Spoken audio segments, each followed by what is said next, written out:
Matapos ang higit-6 na dekada, bumisita muli ang isang German president sa Pilipinas para sa pakikipagpulong kay Pangulong Bongbong Marcos at lumagda ng isang kasunduan. Magbabalita si Mobile Journal, Julie Baiza. Julie? Cheryl, tuloy-tuloy pa rin ngayon ang mga aktibidad ni German Federal President Frank-Walter Steinmeier dito sa Malacanang.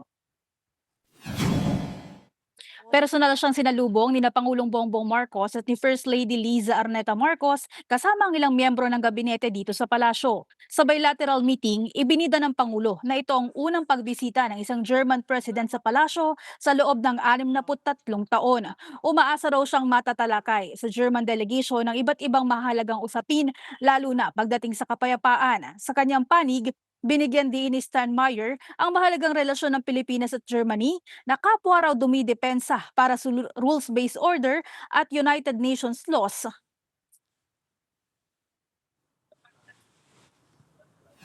Cheryl, sa joint press statement ngayon, iniulat ng Pangulo na ilan sa mga napag-usapan nila yung peace at development, defense, maritime at economic cooperation. Nagpasalamat si PBBM sa Germany sa patuloy daw na suporta sa effort ng bansa sa ipinatutupad na rule of law pagdating nga sa usapin sa South China Sea. Isang kasunduan din yung nilagdaan sa pagitan ng Germany at Pilipinas. Pagkatapos itong joint press statement, meron ding nakaschedule na pagsagot or makapagtanong, magkaroon ng pagkakataon ng media na makapagtanong sa dalawang opisyal. Cheryl.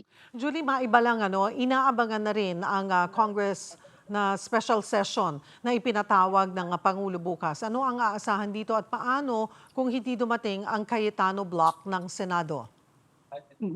Cheryl, ang palasyo wala silang inilatag na mga senaryo sakaling nga merong isang block na hindi dumating, pero malinaw yung inaasahan ng Pangulo sa naging pagpapatawag ng special session kahapon na isasantabi ng mga mambabatas yung kanilang tinatawag ng Pangulo na political distractions or mga pagkakaiba at uunahin daw yung kanilang tungkulin or gampanan yung kanilang tungkulin para sa taong bayan na una, maipasa yung mga mahalagang priority legislative measures at pangalawa yung pag-appointments or confirmation ng appointments ng ilan sa mga itinalagang opisyal sa military, sa gabinete man o maging sa foreign service. So iyon yung sinasabi ng palasyo, maging si Palace Press Officer Claire Castro ang sinabi niya kahapon, kailangan magtrabaho muna at umayos itong Senado.